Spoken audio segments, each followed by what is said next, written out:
Hi, good evening. My name is Tim Hackman. Welcome. I am calling the February 11th, 2026 Park Authority Board and Committee meetings to order. Virginia law authorizes the remote participation of board members provided that a policy exists to ensure that such remote participation is consistently administered. This board has approved policy 111.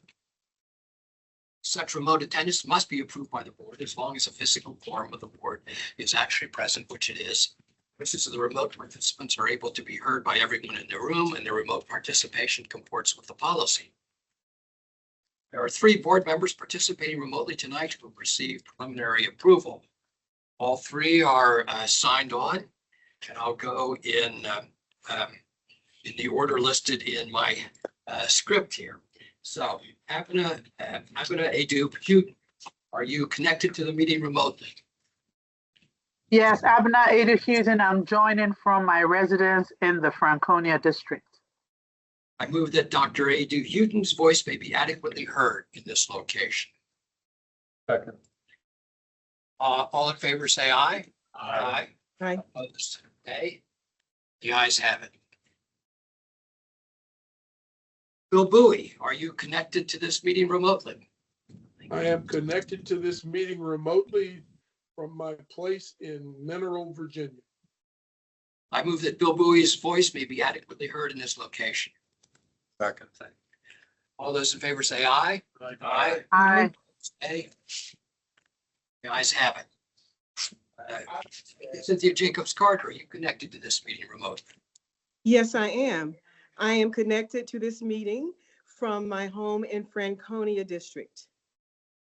Move that Dr. Cynthia Jacob Carter's voice may be adequately heard in this location. Second. All those in favor say aye. Aye. Opposed, nay. The ayes have it. Pursuant to the Park Authority's policy of 111 for remote participation in public meetings, I move that Abena Adu Houghton, Bill Bowie, and Dr. Cynthia Jacobs Carter be permitted to participate remotely in this meeting because it comports with the policy we adopted, and a physical quorum is present here in the Heritage Building, 9th floor boardroom. Is there a second? All those in favor say aye. Aye. Opposed, nay. The ayes have it. We're now starting on our committee agenda, and Mike Reynolds, the floor is yours to call your planning development.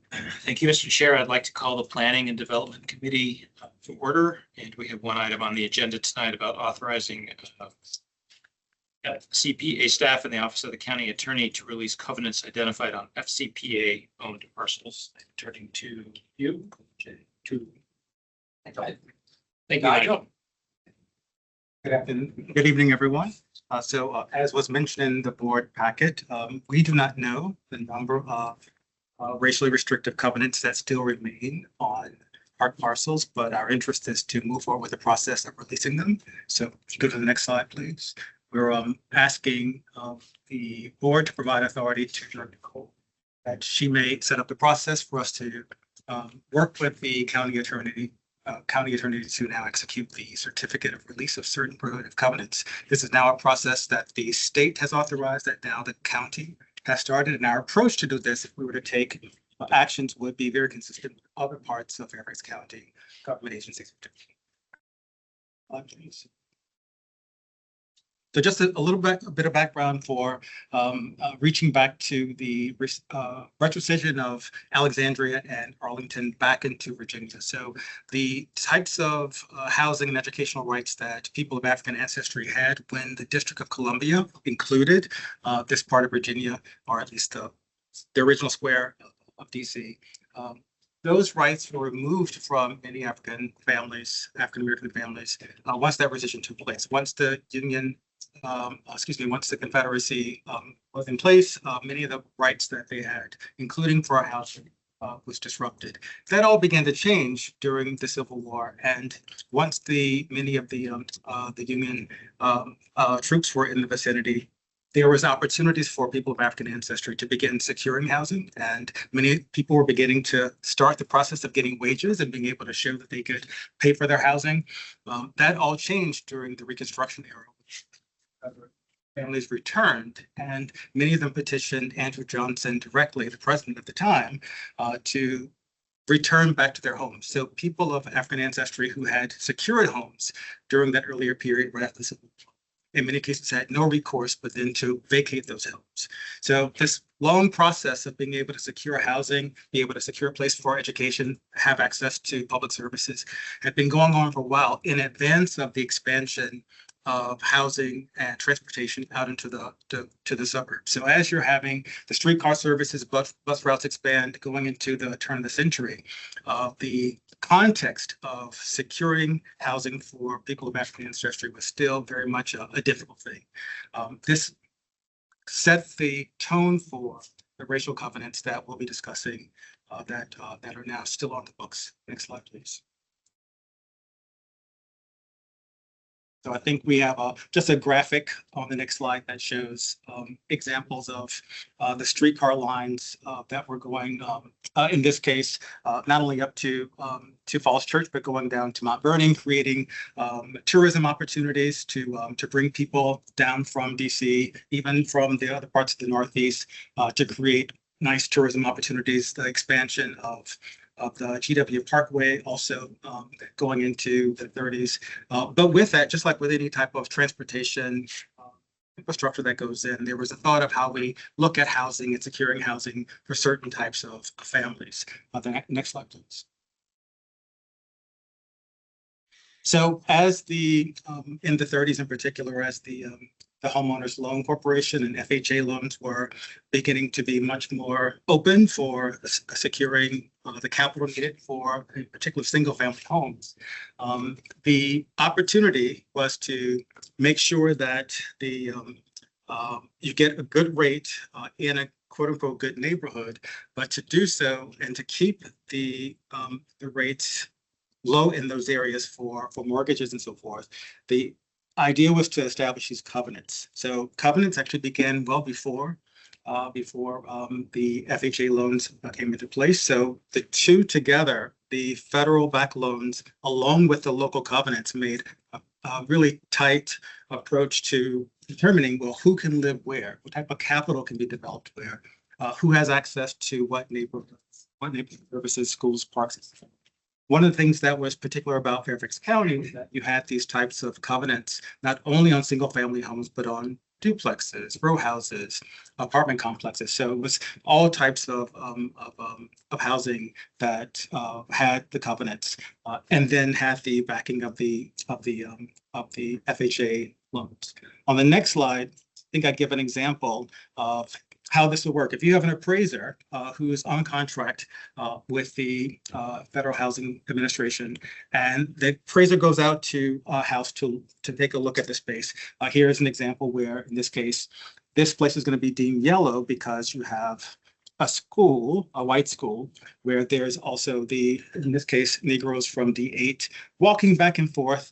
These are people that are going to another park, but this is considered to be a risk. This is considered to be a higher risk area. So now this is going to be deemed a yellow. On the next slide, you'll see how on the maps, this begins to map itself out with what we call the redlining. So all the red is the more hazardous areas. You can see this is an example in Detroit. So you see the inner city area where you're going to have more African Americans or people of various ancestry that are there in the red. The yellows are the more kind of the cautious areas. The goal often was to be in the first grade or second grade, there be the green or the blue. So as the appraisers are collecting this information, the maps begin to be locked in within HOLC and the FHA. And if you are green or blue, next slide, just to give another example, this is Richmond. If you're green or blue, often the goal was to stay green. Way you can stay green or blue by having the covenant. So that's how the two of them stack together so robustly. Next slide, please.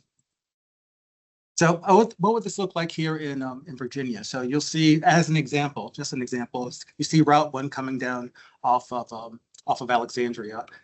You can see the area around Fort Willard there. I don't know if you can point some by chance. Yeah, right there. You can see there's that whole section there. This is data from a website of academicians who've gone in and started looking at various parcels in Arlington, Alexandria, and Fairfax County, and they've identified some of these hotspots where covenants were put in place over the course of time. That area there around Fort Willard, the whole section there seems like it was developed with covenants, with the exception of one area around the fort. Just further down, Route 1 is Hybla Valley and Gum Springs.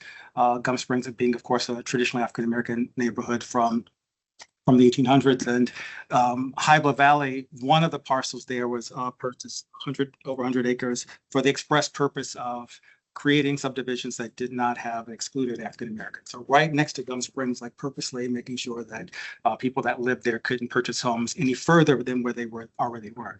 The next slide goes a little bit further down Route 1 as we're getting down to kind of the Woodlawn area. And it raises a bunch of questions as to what parcels we own that may still have covenants. This group of researchers were looking at it from our perspective. So this gives us a chance to take their research and go further. We can validate what they found and see to what degree any of our parcels contain some of these covenants. And not to pick just on Vernon, but right here across the way at Fair Oaks, there's the potential covenants at Hill Battlefield. So next slide gives a sense of, well, what does this look like? What kind of language are we talking about here? So you can go through these fairly quickly. 1922, it's no Negroes. 1933, no colored people or Ethiopian race.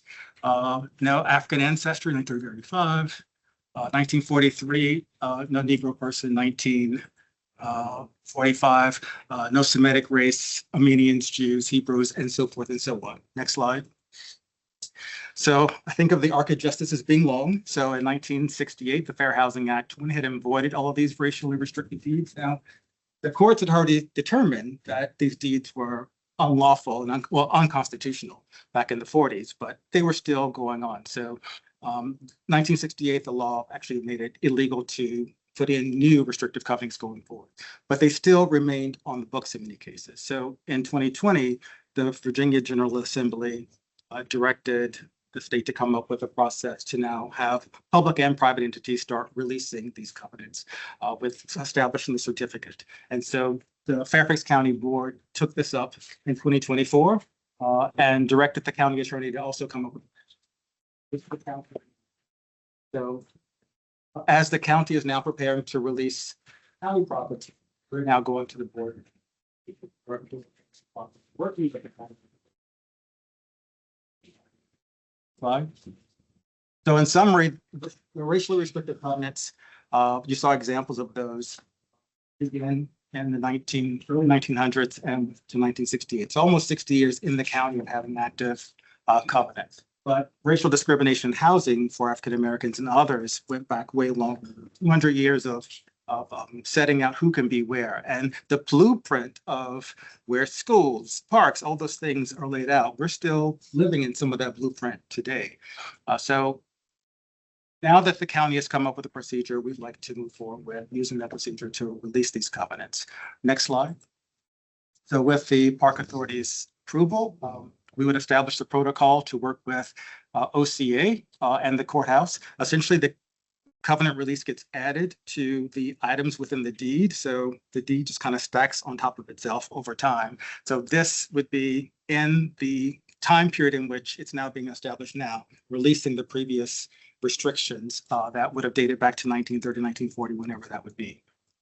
Our goal would be to get back to the PAB probably in the summer. We're glad to work with OCA on interns that will come in and start helping us go through many of the parcels and start looking for some of these covenants. So as we identify them, we can start releasing them. So we can get back to you probably in July to give you a sense of what we found thus far and what covenants we've released. And then thereafter, every 6 months or so, we can give you an updated list. As we refine them, we would just go through pretty much an automatic process of releasing. Last slide. So open to your discussion, thoughts. Any discussion? Are the counties digitized to any extent? Can one do electronic searches to some degree, or does it all have to be done in the deed room at government? Gonna turn to Torsia. Do you know? Sure. So they are digitized. They're in the process of digitizing, but they haven't So we have to, basically, there is no way to go into a GIS database and search. We have to physically do parcel by parcel. And as more and more parcels get added, they're going to build up a database. But unfortunately, that ready-made structure doesn't exist at this point. I didn't think it did, but I'm curious. And some of these go back along with like handwritten Yes. documents, so it's. At this point, they're mostly scanned documents. This is good, something I asked Jay, and I don't know if you found Yes, I an have. answer, but if I heard what you just said correctly, the deed will maintain the language, but there will then be something attached to the deed that releases it. Correct. Um, So the which, original language doesn't, we don't like strip it, and it Yeah, doesn't which- go away, it's still there. which I expressed to Jay, I thought was really important historically that it's important to know that this happened. And that 100 years from now, if it were all erased, I was gonna look at a park authority board meeting and go, oh, at the 6-month annual, whatever, they saw the list and did the thing. But I think it's important to preserve that this was happening. And from what you're saying, that's all gonna be there. Yes. Anybody else? Sorry, I assume that the whatever language we use to put on these deeds, it's gonna be something from the lawyers, something from the county lawyers. The county lawyers are taking the lead with it, so we would just be identifying the I park, see, and then we just give it to them, and and they will handle the rest of it. okay. So there's no- We have staff that are available to work with them on this, and so again, as they're identified through OCA to record this in the courthouse. And then you mentioned interns, having our interns do this. Any thought to getting law school interns or, pre-law? I've had some thoughts about that, and so at this point with OCA in the lead, they decided they're handling that, but I think this will just be the first start. I think we're looking at this being a longer process for the county. So working with law schools, undergraduates, there's going to be a range of opportunities for them, but law school interns will certainly appreciate a project like. Anybody else? Okay, Nigel, thank you. This will be an action item for the board tonight, so I would ask for your concurrence. I know the committee has that with staff. Yes. Excellent. That concludes an important topic, Mr. Chair. Thank you. I will call the budget committee to order.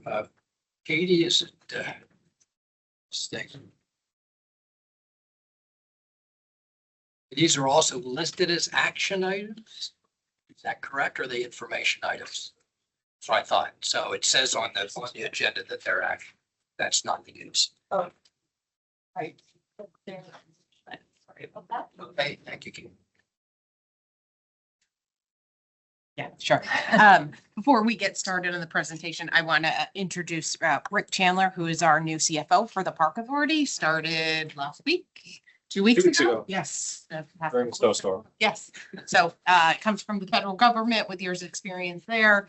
So please welcome Rick to our team. Turn it over to Katie. Okay. On presentation. Katie Miga, Business Office Manager. So we'll run through, we can go to the next slide.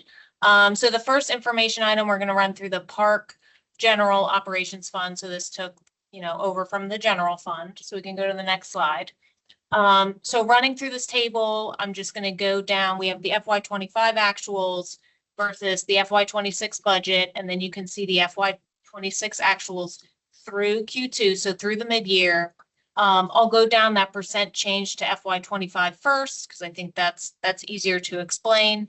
So salaries, we're looking at an 8.5% increase over FY25. So that is because of the, MRA, and COLA is included in that. Plus, with the benefits now being in our own fund, we hired on some additional staff. So there is a lower vacancy rate. So that is why we have that 8.5% increase there. Benefits, same story. As we hire additional staff, we're going to spend more on our benefits. So there's that 13% increase there over FY25. For operating expense, we actually see a little bit of a decrease over FY '25, and this in some cases is just because of timing of expenses, but also in now that we have our own on the capital side in that 401 fund, some of our maintenance budget is there. So some of this is just our internal timing of when we're going to charge those sites. So some of that is just, we don't have to worry about spending this down to nothing because they'll take it back. It is our money. So now with the carryover, so we're going to see that change a little bit. For capital, we don't really have to worry about that percent change year over year because it's affected so much by the carryover. So seeing that it is down 45%, it's really just because we had more carryover from FY '24 into FY '25 than we do the FY '25 into FY '26. For recovered costs, we are working on processing the recovered costs at a more regular schedule. So instead of not booking that throughout the year and at the very end doing it all, we're trying to increase that. So you can see that increase of 42% over FY '25 is us trying to make progress on that. So you can see the total expenditures overall were up 5% over FY '25. So then now just to go down the actuals to budget. So for salaries, we're only at 46% of budget and benefits only at 41.5%.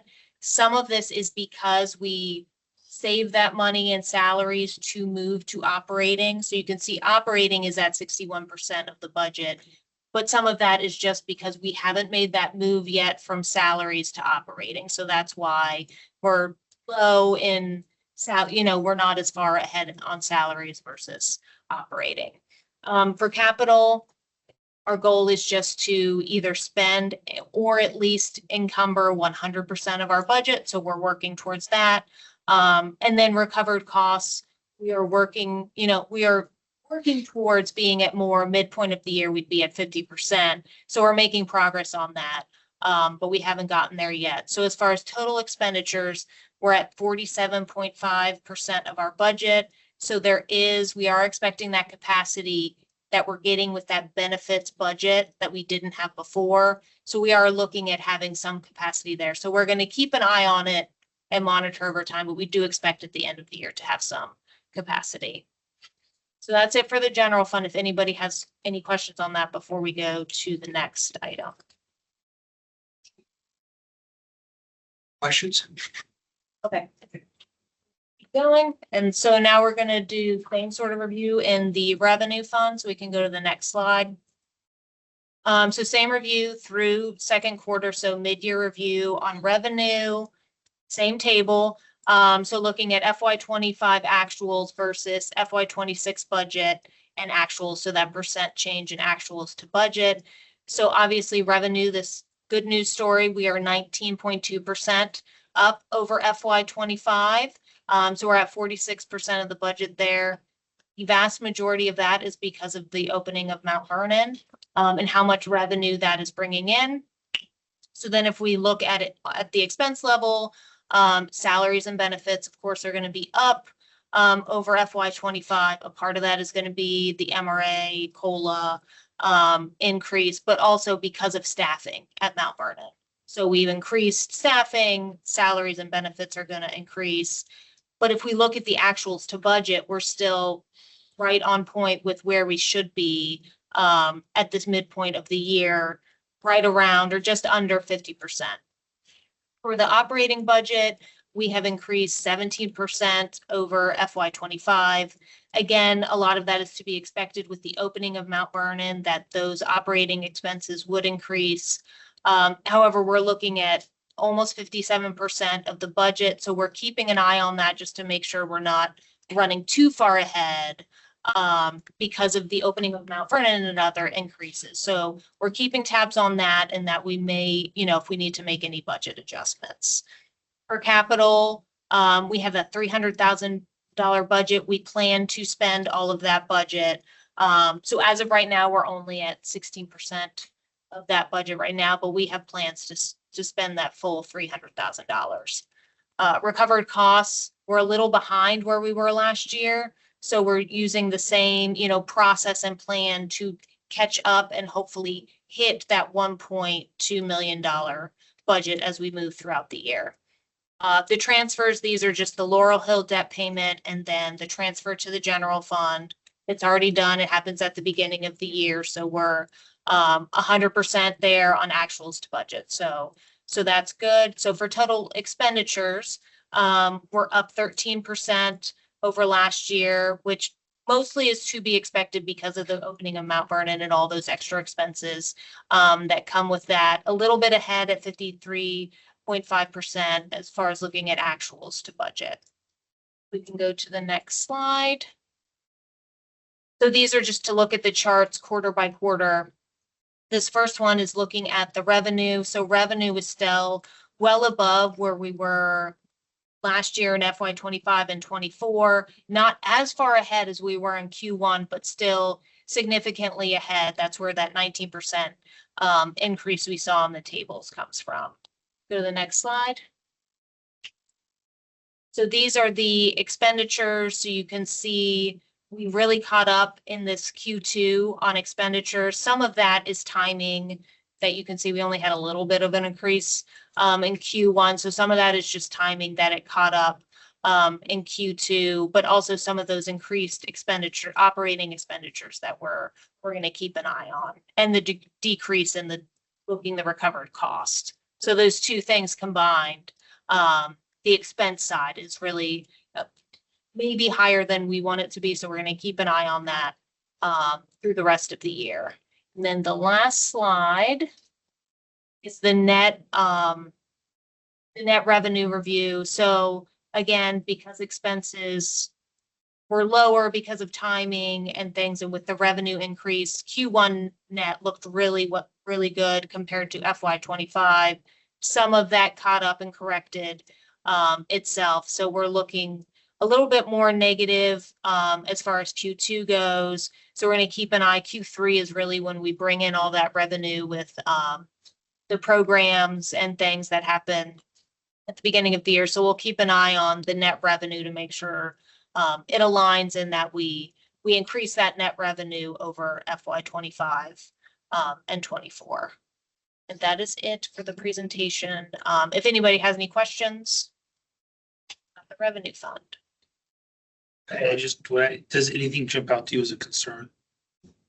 Sorry. Does anything jump out as a concern when you're looking, for example, the increased negative, just any of this?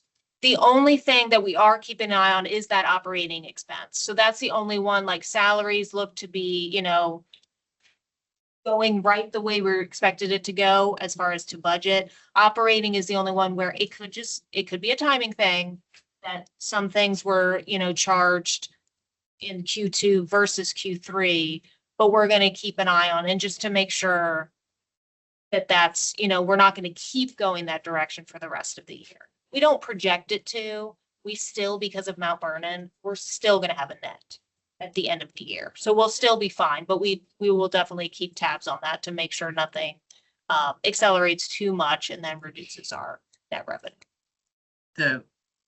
I think the concern, not really concern right now, and this is third quarter really, is, we'll talk about this in the director's matters.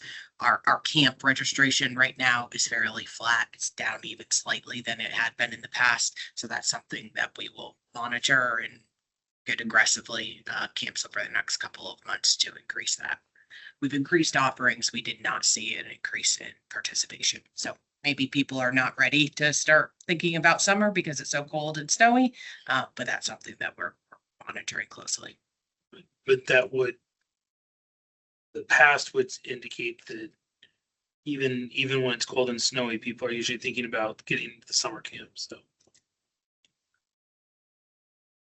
Mention also that a lot of families we're hearing feedback from my business is hearing feedback from families that they're concerned about layoffs, and so they're waiting until the last minute to, think about summer expenditures. Is that anything to do with the affordability of the residents right here? We in the past have not seen a significant downturn in camp registration, golf when there's a government shutdown. But there's a lot of uncertainty right now. I've seen in my business that people have not got paid, the customers, then you see the impact. So we'll monitor it over the next couple of months and see. Questions? When is our debt service up with Laurel Hill? I think it's 33, 2029? 33, Yeah. 33. What's our balance on that right now? Balance, Yeah. but we owe, every year we're paying about $1 million into that, right? 900 and. Yeah, it's been reducing from there, but yeah, 2033 will be. Thank you. Any other questions? Okay, adjourn the budget committee. Just a point of information before we adjourn for our dinner break. You will notice you do not have microphones in front of you anymore. Our microphone pickup appears to be in the ceiling. So we do need to speak up so that we can each make ourselves heard. With that, adjourn until 7:30. Or any of us though.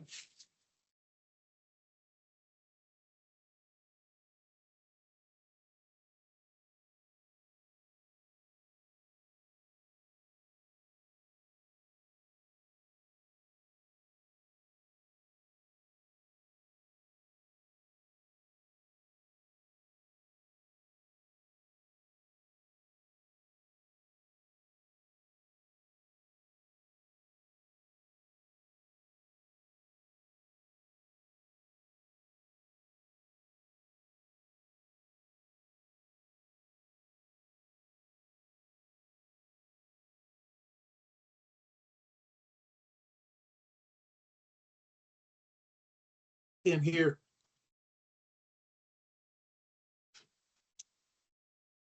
I can't hear anything that's going on. I don't know if anybody else can, but I can't. Bill, can you hear us now? I can hear you now. Be fine. That was on our end. Were we okay? Maybe for Allison, are we good? We're all good. All right. The resolution.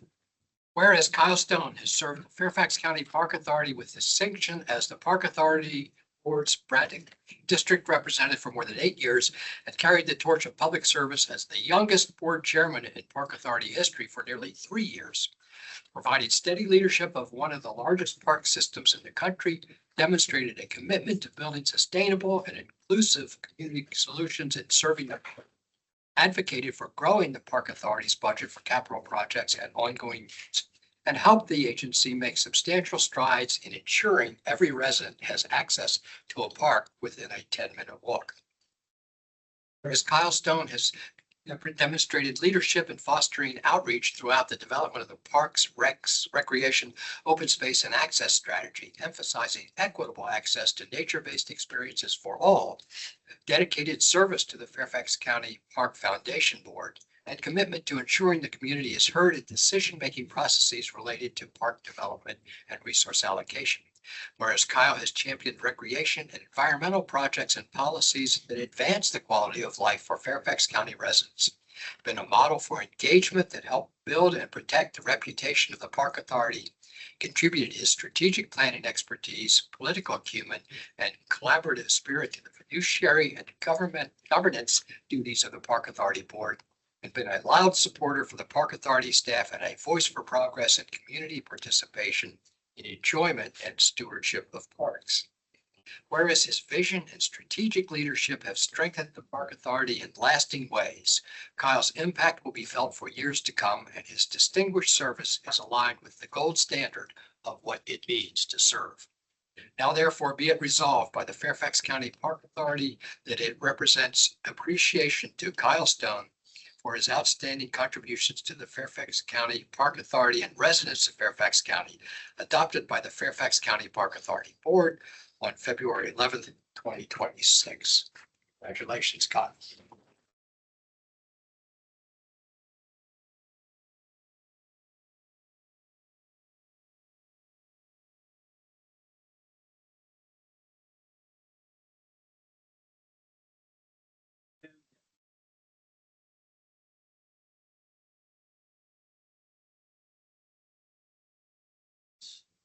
Deidre, somebody in our team's a pretty good fiction writer. Thank you very much. I mean, I don't really have much to say. I'm not very good when Deidre had a script for me. So I'm certainly not because she's in front of me. This is very nice. This is very thoughtful. I really very much appreciate it. Great time serving with all of you for the last, or many of you for the last 8 years. Serious chairman, that was a good time. We got a lot done, a lot good accomplished. I look forward to seeing you guys all do. I do want to say thank you to all the staff who worked with me over the last 8 years. I'm not the easiest person to deal with all the time. I'd be a little bit demanding and ask maybe too many questions, Sarah. We'll ask them. I'm ready. Perhaps now I have even more authority. Good luck on Tuesday with the budget being released. I think you're gonna hear some good news with that.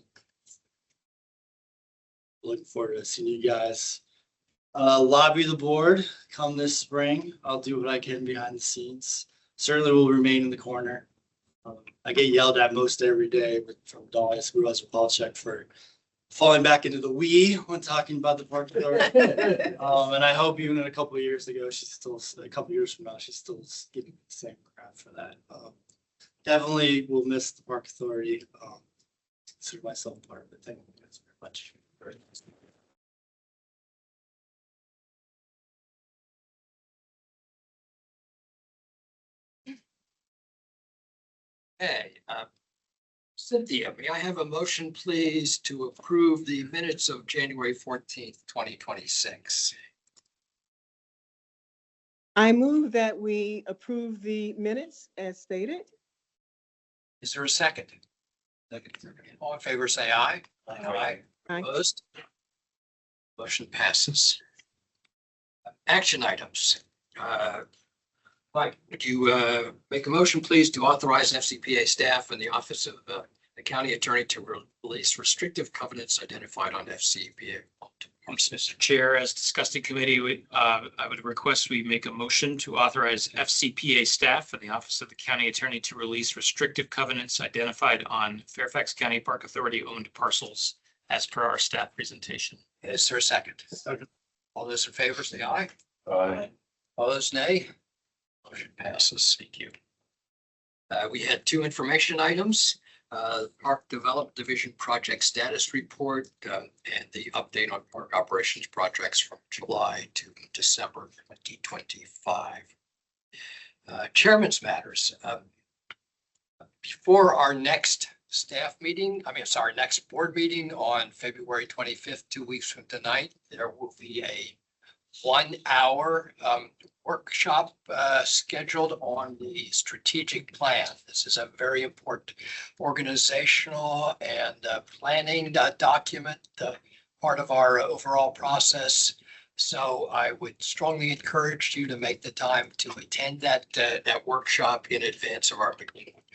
Allison will be sending out the schedule for that on the Friday before, not earlier in the workshop. That's all I have in terms of chairman's matters. Sarah, are you going to do the director's matters? Director's matters. Yeah.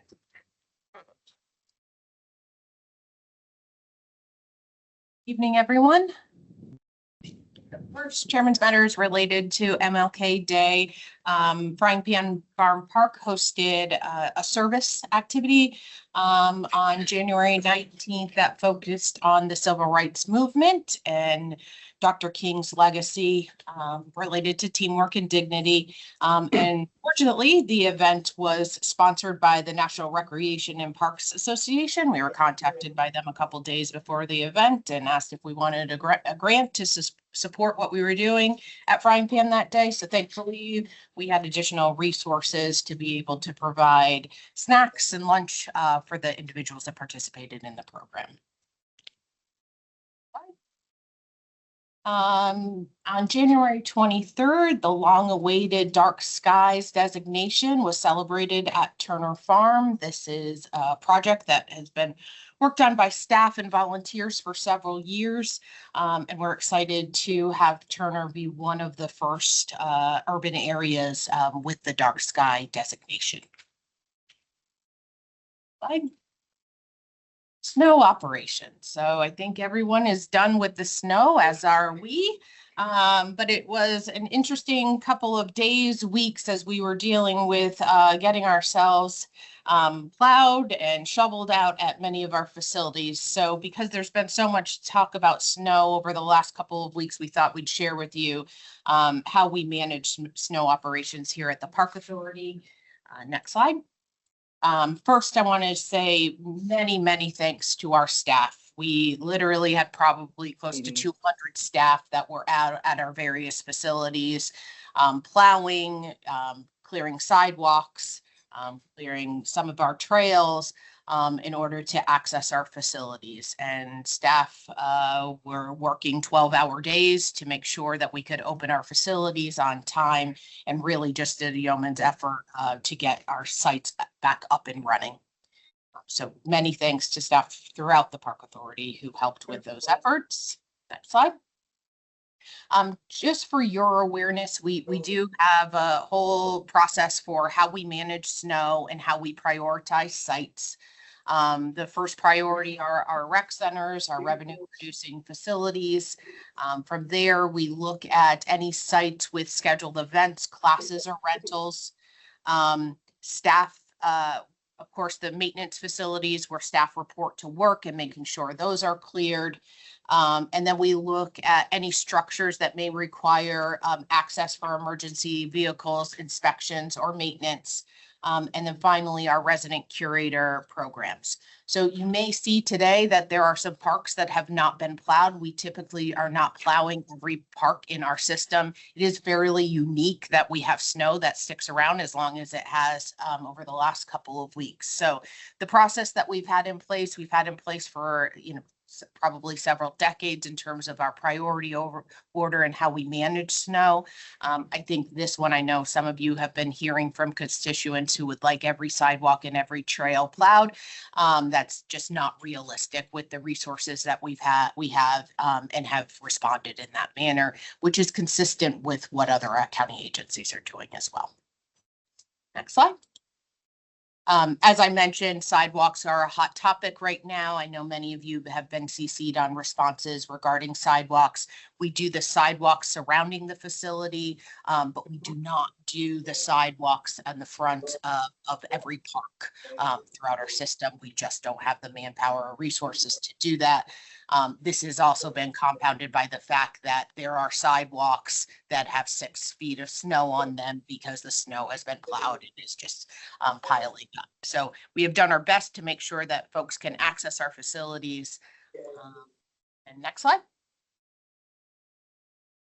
Just to put in perspective, what happens when we have snow, as I mentioned, we had over 150 staff that were activated to address snow. And that's everyone from folks that are plowing out our parking lots to staff that are shoveling the sidewalks surrounding our facilities, staff that are going in to check on our animals within our nature centers, and our farm at Frying Pan. So for one day to be closed at this time of the year, we lose about $60,000. So we really are very cautious in terms of when we are making the decision to close our facilities. Obviously, when the county closes, we close, but we really try to make every effort we can to open our facilities so we don't experience that revenue loss. Question. Yeah. Do we have the ability, Sarah, to remain open even if for rec centers if the county closed? No. Typically. And it's typically coordinated. So there's conversations that are happening with us and county leadership to see, what would the impact of a closure be. This one was a little bit more unique where the county was just closing because we knew that no one was going to be ready to open.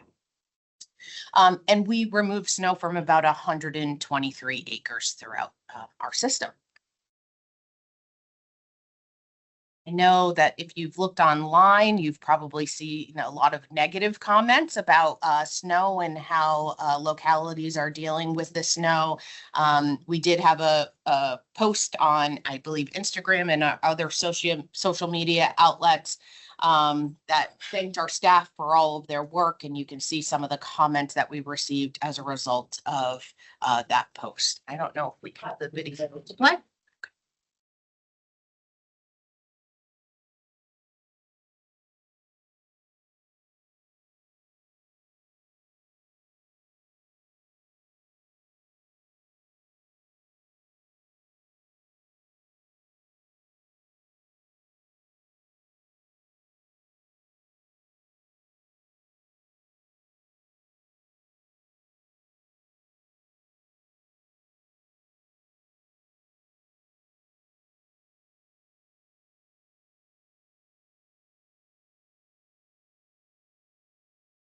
Again, thanks to many, many, many staff that helped us reopen on time.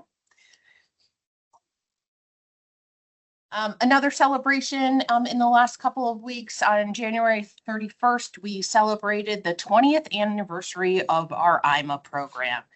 It was celebrated at Frying Pan Farm Park. Supervisor Palchak joined us for the celebration. IMA started in 2006. At that time, we had 20 site leaders at 65 sites. Today, we have 75 leaders and we are managing about 150 acres throughout our system.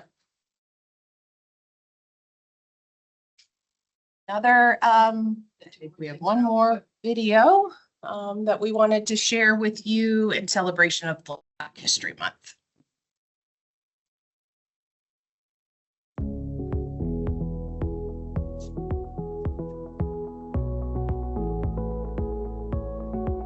There is so much richness here in this broad tapestry of history in Fairfax County. I think the Park Authority has the responsibility to make sure we're looking at all the threads that create this tapestry, Black history being one of those.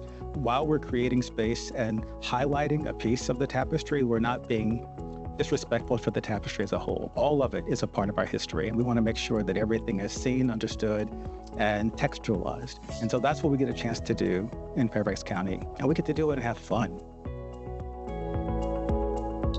So this was the first in a series of posts for Black History Month featuring our own Nigel Fields.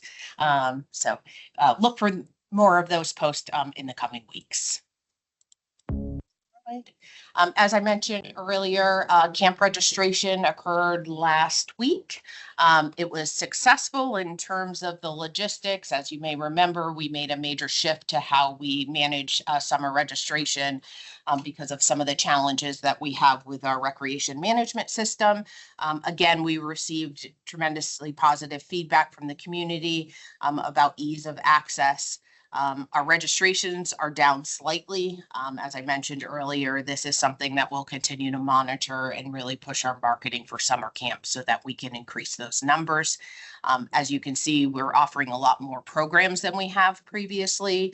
And so we are expecting to see those numbers go up. Josh reminded me that we had one of our most successful pass sales in the last couple of weeks. So people are coming in, people are buying. So we're hopeful that the trend in summer camps will go up. People will, the weather will change and people will realize that summer is around the corner and they need to start preparing for their plans for summer. Fine. And this past weekend, we joined Supervisor Stork at the Mount Vernon District Town Meeting.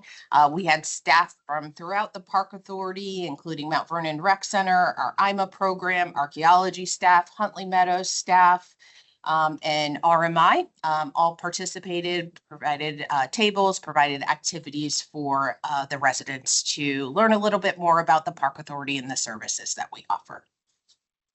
Slide.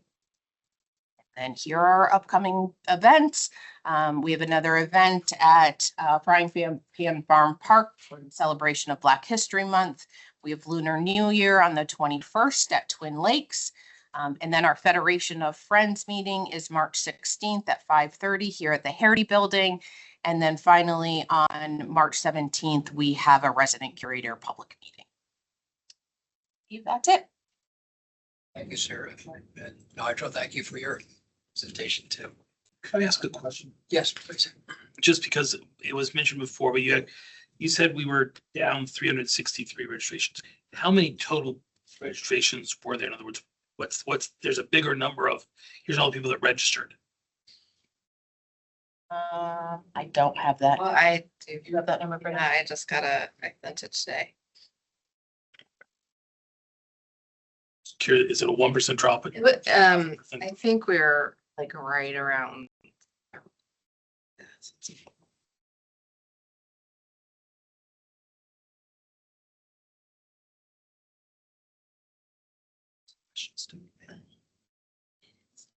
You can tell me after. I No, I do have it. Mike, was the question how many are still available?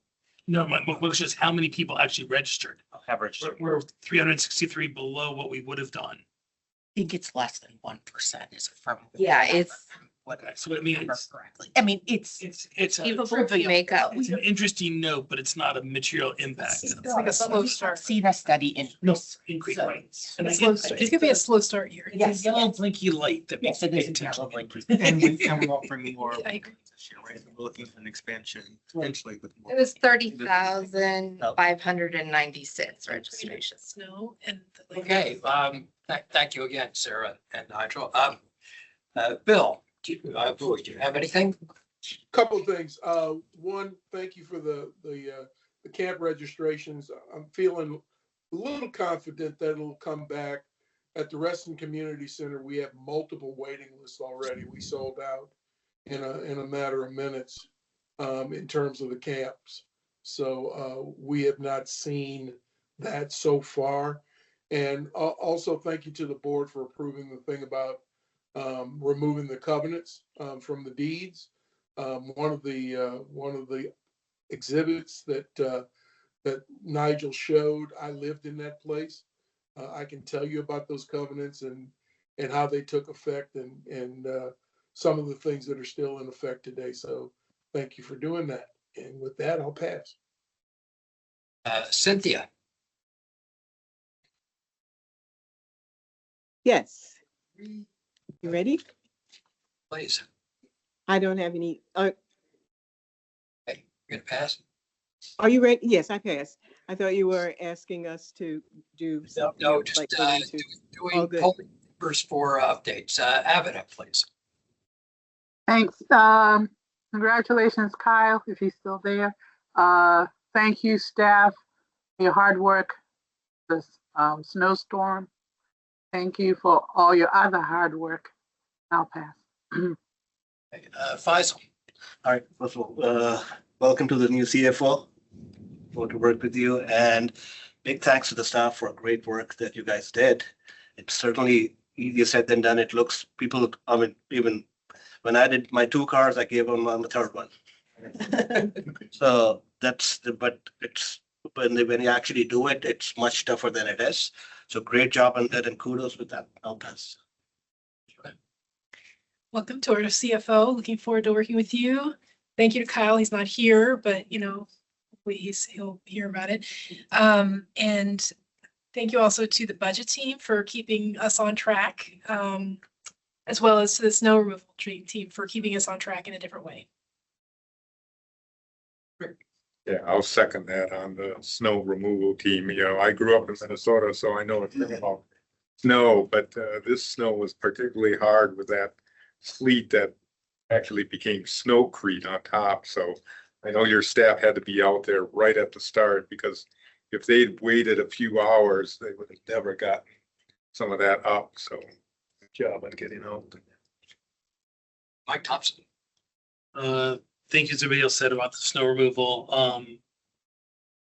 I was out of town and came back to completely unplowed and having to deal with the snow. It was not fun. I want to thank Kyle again. He's not here, but he has been and I'm sure will continue to be a major advocate for us and appreciate that. Welcome. Hopefully I won't ask too many questions. But I promise that. But I also want to thank staff for the new digs. The new room, the new setup, the new things, the new technologies. I know that it took you all a long time and I knew it was a big effort. I want to thank you for it and thank you for looking out for us and all those kinds of things. So thank you. Yeah, Allison, Jim, Laura, there's so many people that really contributed to I me. know you all worked, I remember talking about it downstairs. Y'all worked, so thank you. Yeah. And yes. Glad to be finally. I know Allison. So finally in the room. Sarah, yes. Your cell phone works here. Yeah, that's important too. Nothing in addition to the comments already stated. Dang, I'll echo all the gratitude. Well, we move then to the next item on our agenda, which is the election of officers for 2026. And I will turn the chair over to the chairman of the 2026 nominating committee, Faisal Khan. Good evening, everyone. So we're going to start the process. A copy of the proposed slate for 2026 Park Authority Board officers has been distributed, and each member should have received a copy via email from the director's office. The following names have been placed in nomination. For the chairman, Mr. Timothy Hackman. For vice chair, Mr. Bill Bowie. For secretary, Dr. Cynthia Jacobs Carter. And for the treasurer, Dr. Abena Adu Houghton. So the nominees for and I'll go one by one now. The nominees for the office of the chairman is Tim Hackman. Are there any nominees from the floor? In hearing none, do I have a motion for the nominations? Move. A second? Second. All in favor? Aye. Well, Aye. that. Okay, so the votes are tallied and the chairman for the board for the 2026 is Timothy Hackman. Congratulations. The vice chair. The nomination. We're just feeling sorry for you. The nomination for the office of vice chair is Mr. Bill Bowie. Are there any nominations from the floor? Seeing and hearing none, do I have the motion? So moved. I'm so moved. Close the nominations. I move to close the nominations. So all, Second. we're still gonna do the tally, right? Yes. So all those in favor of William Bowie for vice chair, Aye. Aye. Aye. the vice chair for the board for 2026 is Bill Bowie. Congratulations. Now we're gonna both move to the nomination of the office of this. I have a question on Cynthia and Abena. Since we already had a previous election of them, we need to re-elect. It's annual. It's every year. Yeah, it's reset. So we have to redo it. The nomination for the office of secretary is Dr. Cynthia Jacobs Carter. Are there any nominations from the floor? Seeing and hearing none. Do I have a motion to close the nomination for the secretary? So moved. Do I have a second? All those in favor of Dr. Cynthia Jacobs Carter? Aye. The secretary of the board for 2026 is Cynthia Jacobs Carter. And the nomination of the office of the treasurer is Dr. Abena Adu Houghton. Are there any nominations from the floor?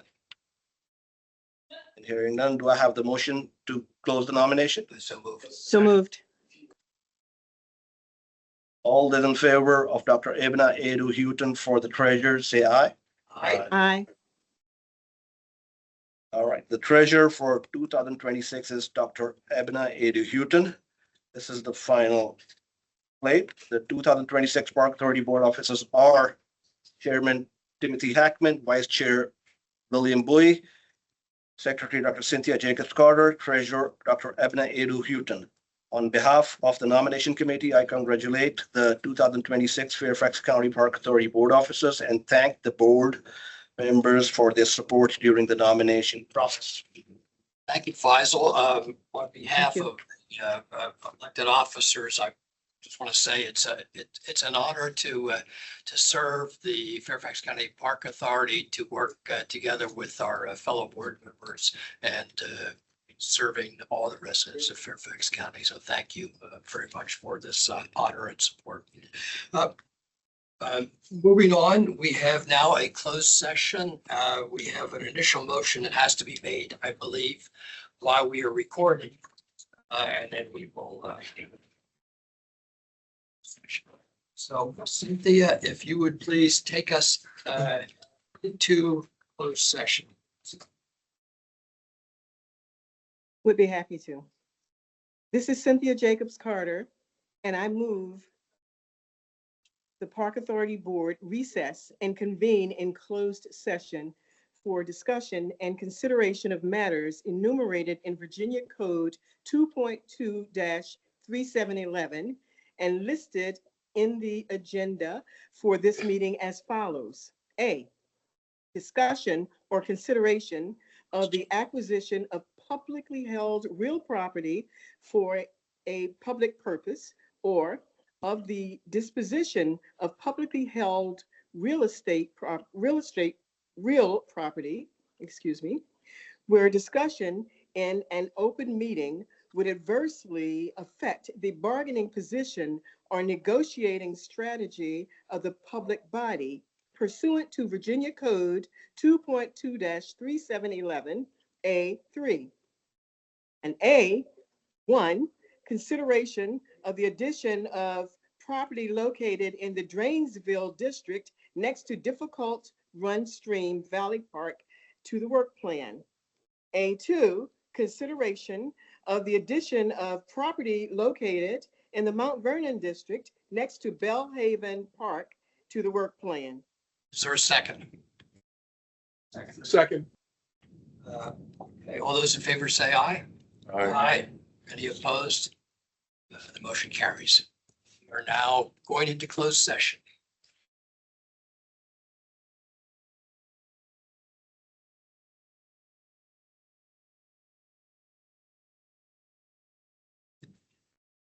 This is Cynthia Jacobs Carter, and I move the Park Authority Board return to open session. All in favor say aye. Aye. Okay, and if you would do the certification of the closed session, please, Cynthia. I move the Park Authority Board certify that, to the best of each member's knowledge, only public business matters lawfully exempted from open meeting requirements under Virginia Code 2.2-3711, and only such public business matters as were identified in the motion by which the closed meeting was convened were heard, discussed, or considered in the meeting by the board. Is there a second? I second. All right, now this is a roll call vote. And please vote aye or nay. Dr. Abena Aduke. Aye. Bill Bowie. Aye. Cynthia Jacobs Carter. Aye. Rick Healy. Aye. Jose Peralta. Aye. Mike Reynolds. Aye. Mike Thompson. Aye. Jonah Toomey. Aye. Chairman Tim Hackman votes aye. And the motion passes. May I have a motion to approve the staff recommendation to add the Drainsville property? This is Bill Bowie. I make the motion to approve the staff recommendation to add the property in the Drainsville district to the land management work plan. Is there a second? I second. And Bill, would you also make a second motion for the Mount Vernon property? This is Bill Bowie. I'll make a motion to approve the staff recommendation to add the property discussed in the Mount Vernon district to the land management plan. Is there a second? I second. Thank you. All in favor of, did we vote in the first? We didn't. No. So first to vote on the Drainsville district to be property to be added to the work plan. All those in favor say aye. Aye. Aye. Nay. The motion carries. And now the Mount Vernon property to be added to the work plan. All those in favor say aye. Aye. Aye. Any opposed, say nay. That motion passes also. So there being no further business to come before the meeting, I declare the meeting adjourned. Congratulations. Aye. Thank you. Bye, everybody. Take care. Bye. Stay warm.